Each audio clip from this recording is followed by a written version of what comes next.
Bonjour à tous et bienvenue sur France Info, il est midi 13. Nous faisons tout de suite l'actualité sur France Info. L'auto-école, apparemment, passer son permis est devenu très compliqué dans la ville d'Aquilon. Nous faisons tout de suite le témoignage d'une personne qui vient de le passer. Malheureusement, je m'attendais pas que ça soit aussi compliqué que ça. Enfin, pour ma part, c'était un petit peu compliqué étant donné que les limitations, je les ai malheureusement oubliées, donc j'ai fait beaucoup de fautes à cause de ce problème justement. Donc j'ai fait 6 fautes. Et donc malheureusement, mon petit va faire. Je vais devoir le repasser malheureusement. Et j'espère que la deuxième sera la bonne. Toutes les questions très simples. Personnellement, j'ai eu 100% de réussite. Donc voilà. Je trouve ça très simple. Écoutez, je trouve que pour l'instant, d'après tout ce que j'ai vu depuis mon arrivée, je trouve que tout le monde est assez respectueux envers les lois réglementaires. Et qu'il y a une bonne circulation peut s'en améliorer de plus en plus si tout le monde ferait de même.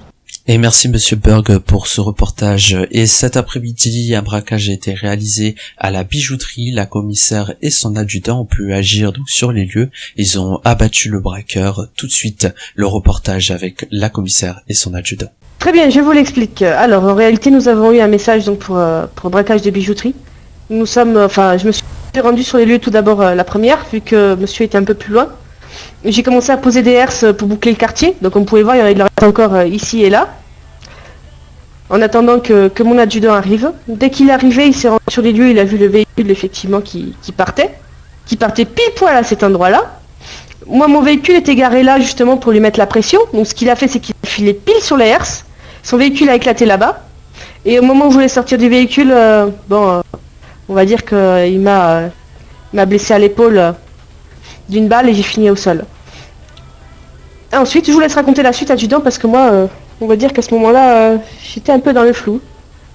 Très bien. Donc ensuite, quand j'ai vu Madame la commissaire couchée au sol avec une balle dans l'épaule, j'ai vu donc là je suis arrivé, j'ai vu la commissaire justement avec une balle dans l'épaule, couchée au sol. Et donc j'ai vu le fuyard partir à pied justement du côté de l'hôpital avec un sac rempli de bijoux. Et donc j'ai pris sa poursuite à pied avec ma carabine, étant donné qu'il a quand même tiré à bout portant sur Madame la commissaire. Donc j'ai décidé de le tuer par derrière. Donc donc j'étais dans son dos justement et je lui ai mis une balle dans la tête qui a fait qu'il est mort. Il est décédé très rapidement. Et nous voilà du coup sur France Info, donc nous sommes avec Monsieur Kenshiro, donc qui est au courant donc du coup de cette affaire, va nous donner un peu son point de vue. Monsieur Kenshiro, on vous écoute. Mon point de vue, voilà quoi, les aînés humaines comme ça, je crois qu'il avait un problème psychologique, je sais pas quoi, il avait quoi contre la police, mais c'est inadmissible. Moi je pense que pour tous les citoyens qui rentrent dans cette ville, on devrait leur faire passer un check-up psychologique. Alors, et surtout pour avoir une licence. D'accord, mais parce que monsieur il avait... D'accord, après moi je pense qu'il y a des gens qui ont peut-être des problèmes financiers, qui ne trouvent pas forcément de travail, et peut-être que ça faire ce genre d'acte leur permet peut-être d'avoir des moyens de pouvoir se payer des choses dans la ville. Qu'est-ce que vous en pensez? Écoutez-moi monsieur, moi je suis nouveau, ça fait 2 semaines à peu près que je suis arrivé en ville, je travaille, je me débrouille et je m'en sors. Je vais pas braquer l'épicerie du coin pour m'en sortir. Donc c'est pas une bonne argumentation. D'accord. Suite à l'affaire, nous avons vu que Madame la commissaire s'est pris une balle dans le corps. Comment ça se fait, d'après vous, que la commissaire aujourd'hui, que la commissaire ait pu se prendre une balle? Et puis heureusement que du coup la commissaire s'en est sortie. Mais que pensez-vous est-ce que vous pensez que la sécurité de la police n'est peut-être pas suffisante? Qu'est-ce que vous en pensez? Alors moi je pense qu'il faudrait que la police augmente ses effectifs, sa sécurité autour des bâtiments et sur eux en fait. Il faudrait qu'ils soient avec des gros gilets pare-balles en fait. Il n'y a que ça qui pourra trouver... il n'y a que ça qui auront une sécurité maximum en fait.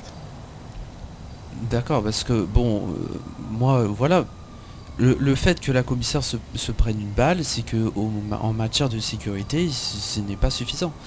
Parce que nous sommes déjà sur un simple braquage, et donc on apprend que Madame la commissaire a failli mourir durant cette intervention, il doit avoir un sérieux problème au niveau de la sécurité de la police. Moi, je pense que déjà, au niveau licence, on devrait pas avoir la licence comme ça. On devrait passer des examens. Je pense. Mais franchement, je pense vraiment. Des examens. Peut-être il y aura, ça enlèvera un poids déjà, parce qu'il y a beaucoup de personnes, par contre, voilà, comme cet individu a eu une licence, mais psychologiquement parlant, il devrait même pas l'avoir en fait. Voilà. Donc soit avoir des tests psychologiques et aussi avoir des tests de visée, de score. Comme ça empêchera beaucoup de citoyens d'être armés pour rien en fait, d'avoir moins d'incidents. Ça c'est ma façon. Oui, je suis d'accord, mais bon, le problème c'est qu'aujourd'hui, faire des tests psychologiques, est-ce que nous devrions peut-être mettre en place peut-être des questions, ou est-ce que nous devrions peut-être questionner ces personnes? Comment est-ce que vous le verrez ça plutôt, ces tests psychologiques? Alors moi je penserais que déjà ça serait l'hôpital de faire ça, de faire un question-réponse, d'accord, pré-rempli. De la personne en question remplit son questionnaire, après qu'il va avoir un responsable psychiatrique. Et après, une fois qu'il a vu le responsable psychiatrique, bah, la responsable ou le responsable donne l'aval à la police pour qu'il passe sa licence. Et passer sa licence, je rappelle, ne veut pas dire obligatoirement l'avoir. Voilà. D'accord. Ben, très bien, merci beaucoup monsieur Kenshiro pour être venu sur ce plateau télé. Il n'y a pas de problème, hein, je suis ravi. Eh bien, très bien.